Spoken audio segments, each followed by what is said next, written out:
সরকারি খরচ মাত্র ১ লাখ টাকার কিছু বেশি, অথচ সেই ভিসাই বাংলাদেশিদের কাছে বিক্রি হচ্ছে ৭ লাখ থেকে ১২ লাখ টাকায়। কুয়েতগামী শ্রমবাজারকে ঘিরে সক্রিয় ভয়ঙ্কর দালাল সিন্ডিকেট। স্বপ্ন নিয়ে বিদেশে যাওয়া অনেক প্রবাসী ঋণের বোঝা নিয়েই পড়ছেন চরম ঝুঁকিতে। তবে অনিয়ম রোধ এবং ভিসা যাচাইয়ের ক্ষেত্রে কঠোর অবস্থানে রয়েছে বাংলাদেশ দূতাবাস। কুয়েত থেকে জিসান মাহমুদের তথ্য ও ছবিতে সাদি মাহমুদের রিপোর্ট। মধ্যপ্রাচ্যের অন্যতম ধনী দেশ কুয়েত উন্নত জীবন আর পরিবারের মুখে হাসি ফোটানোর আশায় প্রতিনিয়ত এই দেশে পাড়ি জমাচ্ছেন হাজারো বাংলাদেশি। কিন্তু সেই স্বপ্নযাত্রার পথেই সক্রিয় একটি শক্তিশালী দালাল সিন্ডিকেট। সরকারি নিয়ম অনুযায়ী কুয়েতের ১৮ নম্বর কর্ম ভিসার নির্ধারিত খরচ ১,৬,৭৮০ টাকা, অথচ একাধিক হাত বদল আর দালালদের দৌরাত্ম্যে একই ভিসার জন্য একজন বাংলাদেশি শ্রমিককে গুনতে হচ্ছে ৭ লাখ থেকে ১২ লাখ টাকা পর্যন্ত।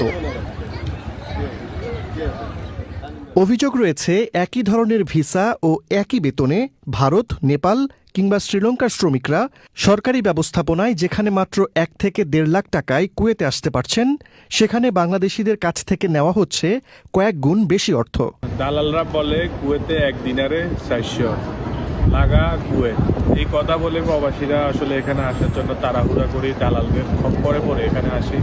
তারা অনেক কষ্টে দিন যাপন করছে।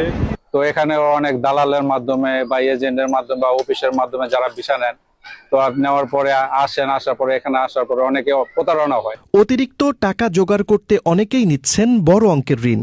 পরে কুয়েতে এসে সেই ঋণের চাপ সামলাতে গিয়ে কেউ কেউ জড়িয়ে পড়ছেন অবৈধ কাজ কিংবা স্থানীয় আইন লঙ্ঘনের মতো ঝুঁকিপূর্ণ কর্মকাণ্ডে। অনেক প্রবাসী আবার প্রশাসনের অভিযানে গ্রেফতার হয়ে নিঃস্ব অবস্থায় দেশে ফিরছেন। এ বিষয়ে প্রবাসীদের সতর্ক থাকার আহ্বান কুয়েতে নিযুক্ত বাংলাদেশের রাষ্ট্রদূতের। বছরে ১১ মাস কাজ করবেন, ১ মাস পুরো বেতনে তার ছুটি যাওয়ার কথা, এবং এই সব তথ্য লিপিবদ্ধ হয়ে তার একটা কাজের কন্ট্রাক্ট তার পাওয়ার কথা। কাজের কন্ট্রাক্টটা হাতে পেয়ে ভিসার সঠিকতা যাচাই করে তারপরে কুয়েতে আসবেন, আর এছাড়া আপনি প্রতারিত হতে পারেন। স্বপ্নের দেশে যাওয়ার আগে একটু সচেতনতাই বদলে দিতে পারে একজন প্রবাসীর ভবিষ্যৎ। দালালের প্রলোভনে নয়, সরকারি নিয়ম মেনে নিরাপদ অভিবাসন নিশ্চিত করার আহ্বান সংশ্লিষ্টদের। সাদি মাহমুদ, চ্যানেল আই।